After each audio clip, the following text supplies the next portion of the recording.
بسم اللہ الرحمن الرحیم الخاتمۃ فی التوابع۔ ہم نے ذکر کیا تھا کہ اس میں معرب اس کی باس کے اندر ایک مقدمہ ہے، 3 مقاصد ہیں اور ایک خاتمہ ہے۔ مقدمہ بھی ہم پڑھ چکے ہیں، 3 مقاصد بھی ہمارے مکمل ہو چکے ہیں۔ اب ہے خاتمہ، اس کو شروع کر رہے ہیں۔ الخاتمہ فی التوابع، توابع کے بارے میں خاتمہ ہے۔ سب سے پہلے ایک مقدمہ ہے، پھر انشاءاللہ توابع کی اقسام بیان ہوں گی اور اس کے بعد ایک ایک قسم کو مفصل بیان کیا جائے گا۔ علم جان لیں ان التی مرت ذکرها من الاسماء المعربہ، وہ اسماء معربہ کے جن کا ذکر گزر چکا ہے، اسماء معربہ کے جن کو ہم بیان کر چکے ہیں۔ کانا اعرابها بالاصالۃ، ان کا اعراب اصلی ہے۔ اعراب کی 2 قسمیں ہیں، اعراب یا تو اصلی ہوتا ہے یا اعراب تابع ہونے کی وجہ سے آتا ہے۔ جتنے اسماء معربہ ہم پڑھ چکے ہیں، جن کا ذکر آ چکا ہے، گزر چکا ہے، ان سب کا اعراب اصلی ہے، بالاصالہ ہے۔ کیا مطلب بالاصالہ ہے؟ وضاحت کر رہے ہیں۔ بان دخلها العوامل من المرفوعات والمنصوبات والمجرورات، کہ عوامل ان اسماء معربہ پر داخل ہوتے ہیں۔ عوامل مرفوعات میں سے ہو سکتے ہیں، منصوبات میں سے ہو سکتے ہیں، مجرورات میں سے ہو سکتے ہیں، اور وہی مرفوعات و منصوبات و مجرورات میں سے جو عوامل ہیں وہ اسماء معربہ پر داخل ہو کر اس پر عمل کرتے تھے۔ پس اگر عامل ڈائریکٹ بغیر کسی واسطے کے کسی بھی اسم پر داخل ہو اور اس پر عمل کرے تو اس اسم کا اعراب اصلی ہے۔ وقد یکون الاسم، لیکن بعض اوقات اسم ایسا ہوتا ہے کہ اعرابہ بتبعیت ما قبلہ، اس اسم کا اعراب ما قبل کے پیروی کی وجہ سے ہوتا ہے۔ اس سے ما قبل ایک اسم ہے، اس پر اعراب ہے، اور یہ اسم جو بعد میں آ رہا ہے اسی اسم کے اعراب کی پیروی کرتا ہے۔ وقد یکون الاسم، بعض اوقات اسم ایسا ہوتا ہے کہ اعرابہ، کہ اس کے اعراب بتبعیت ما قبلہ، اپنے سے پہلے والے اسم کے تبعیت، اس کی پیروی کرنے کی وجہ سے اس پر اعراب آ جاتے ہیں۔ ویسمى التابع، اور اس اسم کو تابع کہا جاتا ہے۔ وجہ لأنہ یتبع ما قبلہ، چونکہ یہ پیروی کرتا ہے اپنے سے پہلے والے اسم کی۔ کس چیز میں؟ فی الاعراب، اعراب میں۔ جو اعراب اس کا ہوتا ہے وہی اعراب اس کا ہوتا ہے، اسی اعراب میں یہ پیروی کرتا ہے۔ اب ہم تعریف کرتے ہیں توابع کی۔ کیا تعریف ہے؟ وَهُوَ كُلُّ ثَانٍ، ہر وہ دوسرا اسم معرب، جو معرب ہوتا ہے بِإِعْرَابِ سابق ہی، اپنے سابق، اپنے پہلے والے اسم کے اعراب کی وجہ سے معرب ہو جاتا ہے، لیکن شرط یہ ہے من جہت واحدۃ، دونوں کی جہت ایک ہونی چاہیے۔ جہت ایک ہونی چاہیے یعنی اگر وہ فاعل بن رہا ہے تو یہ بھی فاعل بنے گا، اگر وہ نائب فاعل بن رہا ہے تو یہ بھی نائب فاعل بنے گا، اگر وہ مبتدا بن رہا ہے تو یہ بھی مبتدا بنے گا، اگر وہ خبر بن رہا ہے تو یہ بھی خبر بنے گا، یعنی جہت ایک ہوگی، اعراب بھی ایک ہوگا اور جہت بھی دونوں کی ایک ہوگی۔ فَهُوَ كُلُّ ثَانٍ، ہر وہ دوسرا اسم معرب بِإِعْرَابِ سابقہ، جو معرب ہوتا ہے اپنے سے پہلے والے اسم کے اعراب کی وجہ سے، من جہت واحدہ، اور دونوں کی جہت بھی ایک ہوتی ہے، ایک جہت سے وہ اپنے ما قبل اسم کے اعراب کی پیروی کی وجہ سے معرب ہوتا ہے۔ والتوابع 5 اقسام، توابع کی 5 قسمیں ہیں۔ النعت پہلی قسم، والعطف بالحروف دوسری قسم، والتاکید تیسری قسم، وعطف البیان چوتھی قسم، والبدل 5ویں قسم۔ اب ایک ایک کر کے سب کو بیان کر رہے ہیں۔ القسم الاول النعت، پہلی قسم نعت ہے۔ نعت سے مراد صفت ہے۔ سب سے پہلے تعریف نعت یا صفت کسے کہتے ہیں؟ وَهُوَ تَابِعٌ يَدُلُّ عَلَى مَعْنًى فِي مَتْبُوعِهِ، کہ نعت وہ تابع ہے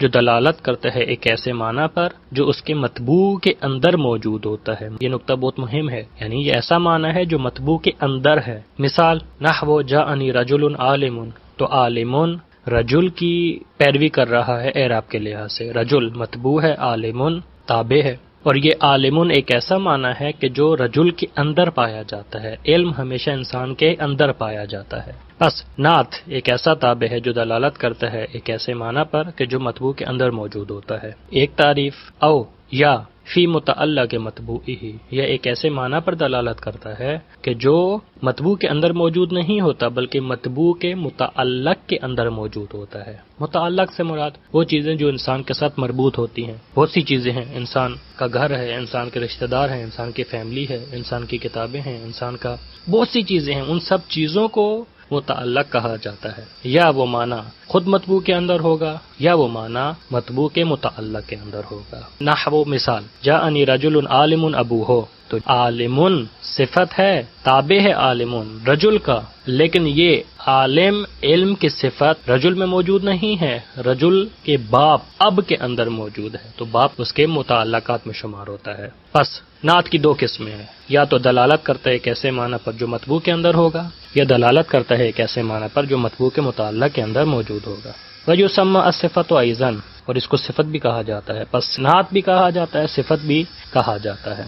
والقسم الاول، پہلی قسم، انما یتبع متبوعہ فی اربعۃ، کہ قسم اول کے اندر تابع اپنے متبوع کی پیروی کرتا ہے 10 چیزوں میں سے 4 چیزوں کے اندر، 10 چیزیں ہیں، ان 10 چیزوں میں سے 4 چیزوں میں پیروی کرتا ہے قسم اول کہ جہاں پر معنی متبوع کے اندر ہوگا۔ وہ 10 چیزیں کون سی ہیں؟ ایک، فی الاعراب الثلاث، 3 اعراب، الرفع والنصب والجر، 3 قسمیں یہ ہو گئی، رفع 1، نصب 2، جر 3، والتعریف 4، والتنکیر 5، والافراد 6، والتثنیہ 7، والجمع 8، والتذکیر 9، والتانیث 10۔ یہ 10 چیزیں ہیں، ان 10 چیزوں میں سے 4 چیزوں کی پیروی کرے گا۔ اعراب میں سے کسی ایک اعراب کی پیروی کرے گا، تعریف و تنکیر میں سے کسی ایک کی پیروی کرے گا، افراد تثنیہ و جمع میں سے کسی ایک کی پیروی کرے گا، اور تذکیر و تانیث میں سے کسی ایک کی پیروی کرے گا۔ بس قسم اول کے جہاں پر معنی متبوع کے اندر موجود ہوگا تو یہ تابع اپنے متبوع کی پیروی کرے گا 10 چیزوں میں سے 4 چیزوں کے اندر۔ فقط اعراب میں پیروی نہیں کر رہا بلکہ 10 چیزیں ہیں، ان 10 چیزوں میں سے 4 چیزوں کے اندر پیروی کر رہا ہے۔ تعریف و تنکیر سے مراد معرف و نکرہ ہونا ہے، افراد یعنی مفرد ہونا، تثنیہ یعنی تثنیہ ہونا، جمع یعنی جمع ہونا،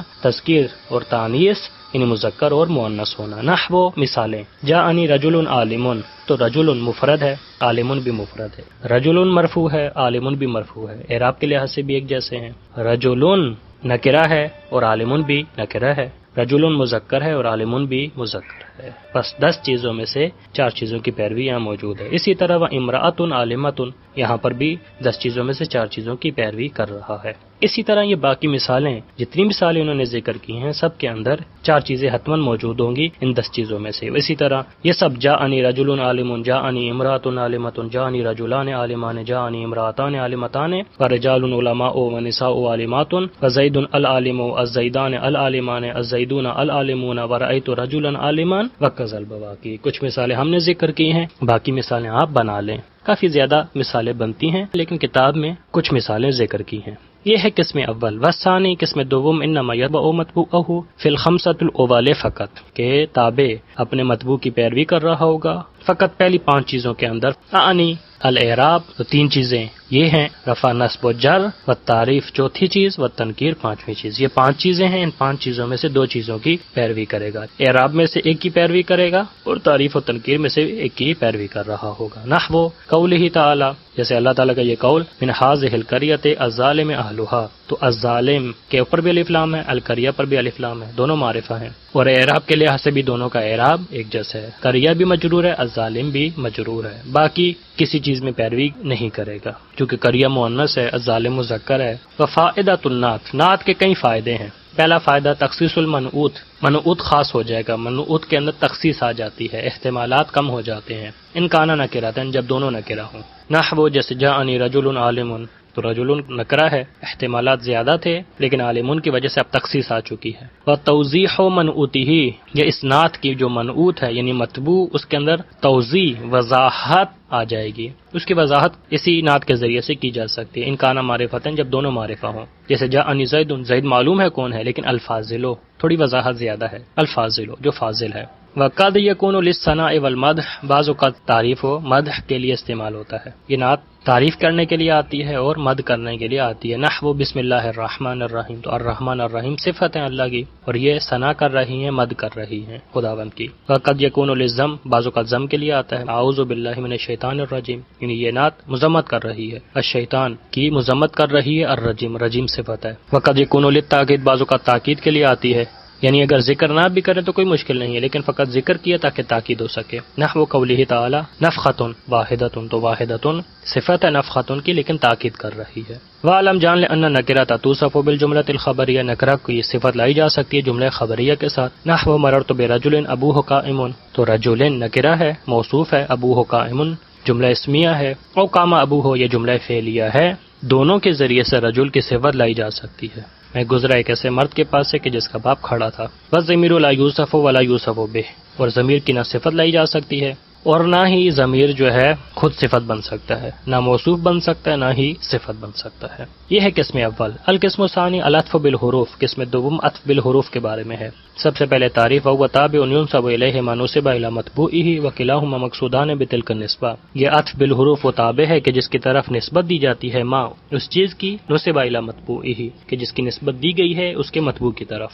یعنی مطبوع اور تابع کی طرف ایک ہی نسبت ہے. وکلاہما مقصودان بتلک النسبہ، اور اس نسبت سے دونوں مقصود ہیں، تابع بھی مقصود ہے اور مطبوع بھی مقصود ہے. ویسمى عطف النسق ایضا، اور اس عطف بالحروف کو عطف نسق بھی کہا جاتا ہے. وشرطہ، اس عطف بالحروف کی شرط یہ ہے کہ ان یتوسط بینہ و بین مطبوعہ احد حروف العطف، کے درمیان میں آ جائیں بینہ تابع کے درمیان و بین مطبوعہ اور اس کے مطبوع کے درمیان احد حروف العطف، حروف عطف میں سے کوئی ایک حرف کا درمیان میں آنا شرط ہے. وسیاتی ذکرہ بالقسم الثالث، اور ان قریب ہم اس کو یعنی ان حروف عطف کو ذکر کریں گے قسم سوم میں، حروف کی باس میں. نحو، جیسے مثال قام زید و عمر، تو زید مطبوع ہے، عمر تابع ہے، واو درمیان میں حرف عطف ہے. کچھ قواعد ذکر کر رہے ہیں عطف کے. وَإِذَا عُطِفَ عَلَى ضَمِيرٍ مَرْفُوعٍ مُتَّصِلٍ، کہ جب عطف کر دیا جائے ضمیر مرفوع متصل پر اسم ظاہر کا، بس جو بھی اسم ظاہر جو بھی ہو، اسم ظاہر کا اگر عطف کر دیا جائے ضمیر مرفوع متصل پر، یجب تاکیدہ، تو اس ضمیر مرفوع متصل کی تاکید لانا واجب ہے، بضمیر منفصل،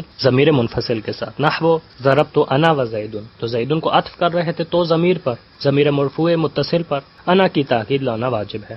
مگر الا اذا فصل، مگر یہ کہ فاصلہ کر دیا گیا ہو، فاصلہ ہو جائے تو پھر تاکید کی ضرورت نہیں ہے. ضربت الیوم وزید، الجوم فاصلہ ہے تو انا کی ضرورت اب نہیں ہے، تاکید کی ضرورت نہیں ہے. فاذا عطف علی ضمیر المجرور المتصل، اور جب عطف کر دیا جائے ضمیر مجرور متصل پر، تجب اعادۃ حرف الجر فی المعطوف، تو معطوف کے اندر حرف جر کا اعادہ کرنا واجب ہے. معطوف علیہ میں تو ہے، معطوف میں بھی اعادہ کرنا واجب ہے. جیسے مررت بک و بزید، مررت بکا، بکا میں تو ہے پہلے سے، لیکن بزیدن میں بھی اگر آپ کو عاطفہ بنانا چاہتے ہیں تو بزیدن میں بھی با کا اعادہ واجب ہے. وعلم جان لأن المعطوف فی الحکم المعطوف علیہ، معطوف یعنی معطوف علیہ کے حکم میں ہوتا ہے. اعنی یعنی میری مراد کیا ہے، اذا کان الاول صفتا او خبرا او صلتا او حالا، کہ جب اول یعنی معطوف علیہ صفت ہو، خبر ہو، صلہ ہو یا حال بن رہا ہو، فثانی کذالک، تو دوسرا بھی اسی طرح ہوگا. اول صفت ہے تو دوسری بھی صفت ہوگی، اگر اول خبر ہے تو دوسرا بھی خبر ہوگا، اگر اول صلہ ہے تو دوسرا بھی صلہ ہوگا، اور اگر اول حال ہے تو دوسرا بھی حال ہوگا.